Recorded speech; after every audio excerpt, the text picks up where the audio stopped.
O Brasil registrou 238 mortes nessas últimas 24 horas pela Covid-19. A média móvel ficou em 528 mortes nesses últimos 7 dias, o que indica uma tendência de estabilidade na comparação com 14 dias atrás. Aliás, esse é o segundo dia de estabilidade depois de termos registrado 3 dias de aceleração. Vamos conversar sobre esse cenário da pandemia, sobre esse momento hoje, com a Karina Calife, que é médica sanitarista e professora. Oi, Karina, como você está? Tudo bem com você? Oi, Thalita, tudo bem? Espero que tudo bem com vocês também. Tudo bem por aqui também, Karina. Karina, diante desses números, eu andei lendo que há uma preocupação agora justamente com esse final de setembro. Porque a gente teve ali o feriado do dia 7 de setembro, muita gente viajou, a gente teve os atos, né, que aconteceram no dia 7 de setembro também com muita aglomeração, os atos antidemocráticos, inclusive com muita gente sem máscara, e daí tem essa preocupação de uma explosão de casos agora no final de setembro. Mas o que a gente tem visto também é que por conta da vacinação há uma queda no número de contágio, apesar desse número de mortes ainda se manter alto. Domingo sempre tem esse número um pouquinho mais baixo por conta da computação, né, de mortes, e depois eles acabam subindo um pouquinho durante a semana. Então, assim, o que a gente pode avaliar desse momento, desse final de setembro em relação à pandemia do Brasil? Legal, Thalita, olha só, eu acho que a primeira coisa é que a gente de fato vem tendo uma certa manutenção dos dados, dos números, e em alguns momentos até essa tendência de diminuição, né? Então a gente está indo bem no sentido de resposta, especialmente da vacina. Então, o que tem de novo no cenário do início do semestre passado para cá é um aumento tanto da celeridade quanto do número de vacinas aplicadas, né? Então, a gente teve um aumento também das segundas doses e acrescentar as primeiras doses nas populações mais jovens. Então, acho que essa é uma resposta que a gente pode dizer que sim, já faz diferença nisso, né? Apesar desse número que você me trouxe aqui, uma coisa que eu estava vendo é que na segunda quinzena, na quinzena passada, 2 quinzenas atrás, a gente estava com a média móvel de 400 de morte. Hoje a gente tem 500. Então, um pouquinho maior, e isso está aqui vinculado especialmente aos idosos, né? Você tem um aumento de mortalidade nos idosos, porque é onde quem tomou há mais tempo, há mais de 6 meses as vacinas, e a questão da diminuição da resposta imune, especialmente nos acima de 75, 80 anos. Então, o que a gente pode ver agora? De fato, a gente está com uma expectativa grande para o final desse mês. Por quê? Por tudo isso que você disse, por conta dos grandes eventos, da monte de aglomeração e também por conta da flexibilização de novas, né, de algumas questões nos vários municípios e estados. Isso aumentou claramente. Eu, pelo menos onde eu passo hoje, eu vejo uma quantidade de gente muito maior do que a gente estava vendo. Mas a gente não tem certeza do que vai acontecer, porque a gente vai ver a resposta da vacina e também tem a ver com a questão da expectativa da Delta, né, Thalita? Que a gente tinha um medo, uma preocupação de que a Delta pudesse explodir como explodiu em alguns outros países. Isso ainda não aconteceu no Brasil e pode ser que não aconteça. A gente já conversou disso aqui por vários motivos. A gente tinha um cenário epidemiológico de uma continuidade de outras variantes concorrendo, então não era um cenário que estava sem casos, então tinha bastante casos. A outra questão é que a gente teve um número muito grande de casos no início do semestre. Então, mais ou menos entre março e maio, o que significa, a literatura diz que é muito difícil, a gente não pode dizer nunca é impossível que não acontece, mas o número de reinfecções com menos de 180 dias, eu posso dizer que ele é quase nulo, ele é muito pequeno. Então, a gente ainda está nessa proteção daquilo que a gente chama de resposta imune natural, né? Por conta daquele grande número, a gente chegou a ter 3 mil mortes, vocês lembram disso. Então, são várias dessas questões aqui que a gente pode considerar. Vamos aguardar, quem sabe, espero que a vacina, a quantidade de vacinas e a resposta seja maior do que as aglomerações que existiram e do que né, esse crescimento aí do número de casos. Vamos aguardar.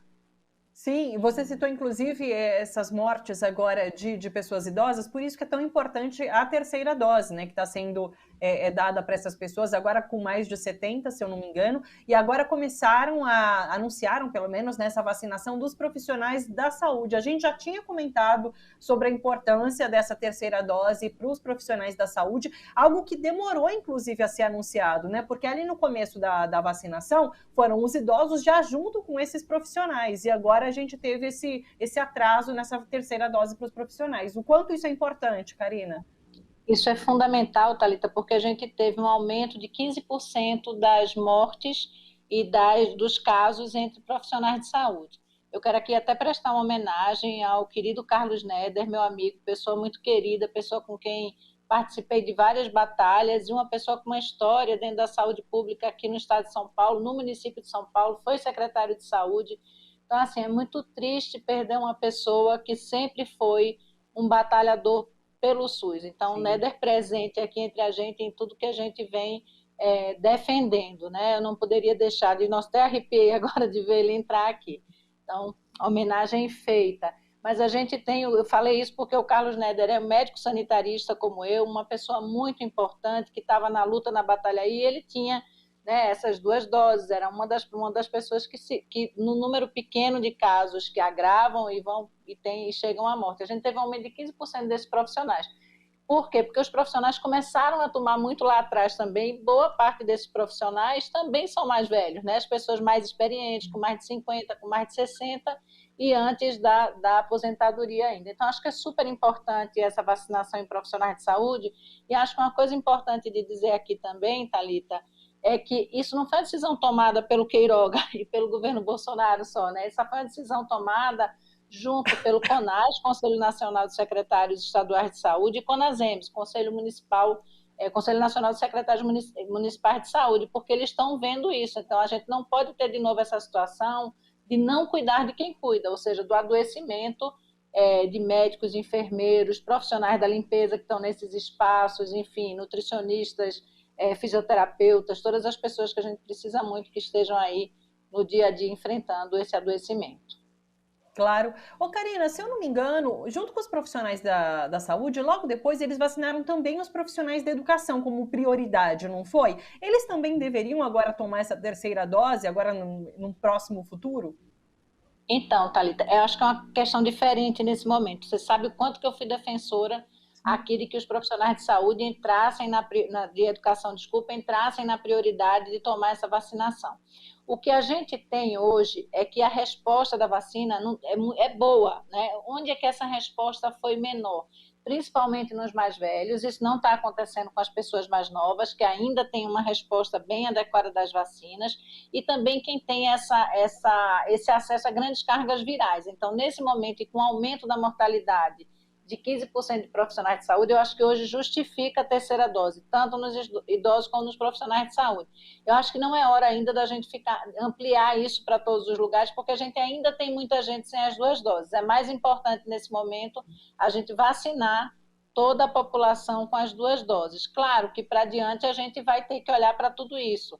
A gente tem uma expectativa, né, Thalita, de que essa vacina, a vacina da Covid-19, seja uma vacina que entre em algum movimento de repetição, assim, né, de periodicidade, que a gente não sabe exatamente qual vai ser ainda. Há uma grande aposta nas vacinas RNA mensageiro, né, que a gente possa ter numa mesma vacina, quem sabe, com essa questão da ampliação, do aprofundamento da tecnologia, que é fantástica, quem sabe numa mesma vacina ter Covid, H1N1, né, as gripes, essas vacinações, vírus sincicial respiratório, que é outro vírus que também traz algumas situações complicadas, né, para idosos e crianças. Então, essa expectativa. E a gente tem muitos países pobres, agora mesmo teve um chamado, quase pensei até em ir para Cabo Verde, de poder levar pela OMS as vacinas compradas e doadas também pelos países, porque essa é uma questão mundial, a gente precisa vacinar a população mundial, né, Thalita? Então, tem uma proteção dos nossos, claro que tem, precisamos fazer isso, mas a gente também tem que olhar para isso como pacto coletivo, e até aqui a gente não teve ainda, não estou dizendo que não será, essa necessidade de terceira dose para os profissionais de educação. Por enquanto, isso está um pouco mais controlado, é uma população diferente. Perfeito. Karina, me surgiu uma dúvida nessa sua resposta. Você falou sobre a situação de Cabo Frio. As vacinas serão enviadas, mas faltam profissionais de saúde lá para aplicação, por exemplo? Cabo Verde, né? Cabo Verde, desculpa. Isso. Sim, profissionais de vigilância para coordenar, não é nem para aplicar, é para coordenar a estratégia, para ter certeza que a vacina está sendo feita da melhor forma possível, para saber que as doses estão guardadas de uma maneira correta. Então, são alguns profissionais que vão poder ter essa experiência de ir para lá e com a experiência que tem aqui, né? Porque o SUS tem uma experiência de Claro. vigilância epidemiológica e sanitária fantástica. Então, eu acho que essa é uma das coisas, das apostas que alguns países estão levando pessoas para os lugares que precisam iniciar essa vacinação, porque são lugares que a maioria da população não tem sequer a primeira dose da vacina. Puxa vida, que interessante. Olha só, é 4:01. Deixa eu dar tchau para o pessoal que nos acompanha pela Rádio Brasil Atual. Na verdade, você fica, Karina. Vamos ficar mais uns minutinhos, tá bom? Eu só vou me despedir do pessoal, dos ouvintes da Rádio Brasil Atual. Um beijo grande para todos vocês. Eu volto amanhã com o Bom para Todos às 3 horas da tarde. Até mais, ouvintes. Aqui na TV e nas redes a gente continua mais um pouquinho, e daí eu queria trazer aqui com a Karina essa questão dos infectados da comitiva de Jair Bolsonaro a Nova York, né? Eu já vi o pessoal chamando de Covid trip, porque foi isso, né? Todo mundo que voltou de lá agora está parecendo contaminado. Como foi da última vez, né? Que parece que ele teve no ano passado uma viagem para encontrar com Trump e com empresários ali americanos, e quando eles voltaram, assim, uma porção de pessoas dessa comitiva também testaram positivo para a Covid-19. O que a gente pode dizer em relação? 23 pessoas, a Cissa me soprou aqui. No ano passado, 23 pessoas dessa comitiva depois testaram para a Covid-19. Olha que absurdo. O que a gente pode dizer em relação a isso, sabe? Essas pessoas não se protegem, elas entraram já no país. O Bolsonaro, por exemplo, entrou sem ser vacinado, né? Depois a gente fica sabendo que a Michelle Bolsonaro também acabou se vacinando lá nos Estados Unidos, mas entrou lá sem ser vacinada. O que a gente pode dizer em relação a isso? Bom, além de que vergonha, que é uma primeira coisa que a gente pode dizer, né? É dizer que o vírus é exatamente isso, é um vírus do encontro, da proximidade. Não tem jeito. Se você não usa máscara, se você não se protege, se você não toma vacina, a probabilidade de transmissão, de infecção é enorme, né? E é o que aconteceu. Se você tem um infectado dentro dessa comitiva que fez coisas juntas, que, né, teve no avião juntos, que provavelmente fez reuniões mesmo na calçada, comendo pizza na calçada, né? Que coisa, que vergonha. É uma coisa que está ali, é claro, vários pegaram. Então, essa possibilidade de transmissão, ela é enorme. Algumas coisas me chamam a atenção também, né? Como é que a ONU consegue marca um encontro desse e aceita alguém não vacinado? Eu sou completamente contra isso. Eu acho que você tem que limitar, sim. O pessoal até fez uma brincadeira, acho que foi o Átila que fez. É a hora da vigilância sanitária proibir quem não esteja vacinado de entrar no país, porque assim, quem sabe, a gente se livrava, né? Mas é uma vergonha, inclusive, da própria Michelle ter tomado vacina lá e não aqui. Ainda bem que tomou. Desculpa. Sim. Eu fico também impactada com essa questão da ONU ter aceitado chefes de Estado sem vacinação, porque eles dizem, né, por ser chefe de Estado, tem certas prerrogativas e poderiam entrar ali na própria ONU e participar das discussões sem a vacinação. Mas, poxa, a ONU que tem feito uma campanha tão grande, né, para vacinação, para conter essa pandemia, aceitar uma situação dessa, eu também acho de se questionar. Não há justificativa para isso, não há justificativa para ter um ministro da Saúde com uma máscara no queixo, comendo na rua, várias pessoas sem máscara, o presidente da Caixa Econômica Federal. Quer dizer, é uma tristeza, né, Thalita? Eu tenho uma desconfiança que a Michelle até se vacina lá por estar um pouco mais livre dessa pressão de não se vacinar, né? Porque não faz o menor sentido, gente, não vacinar. A vacina é o que a gente tem de mais poderoso para fazer isso, junto com todos os outros cuidados que a gente já falou aqui. Eu ouvi essa avaliação também.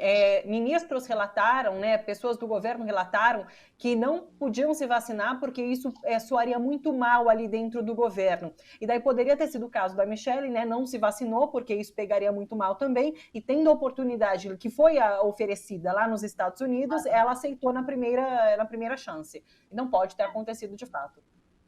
Porque não faz sentido. A mesma vacina que a gente tem aqui, eles têm lá, né? Aqui a gente tem Pfizer, tem Janssen, tem a Coronavac e a AstraZeneca. Acho que ela deve ter tomado Pfizer lá, mas tem aqui, nada que um presidente da República e sua primeira-dama não conseguissem acessar. Então, eu acho muito...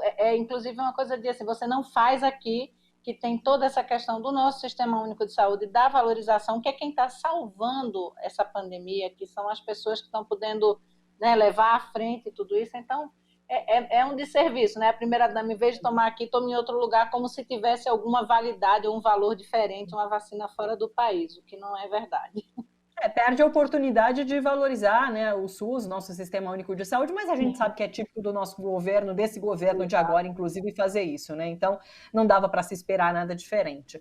Karina, vou encerrando então com você. Muito obrigada pela participação, pela boa conversa de sempre, acima de tudo. É sempre muito gostoso conversar com você e aprender mais sobre a pandemia e esse momento. É recíproco. Obrigada a você e a todos que estão nos ouvindo. Obrigada. Beijo, Karina. Até semana que vem. Tchau, tchau.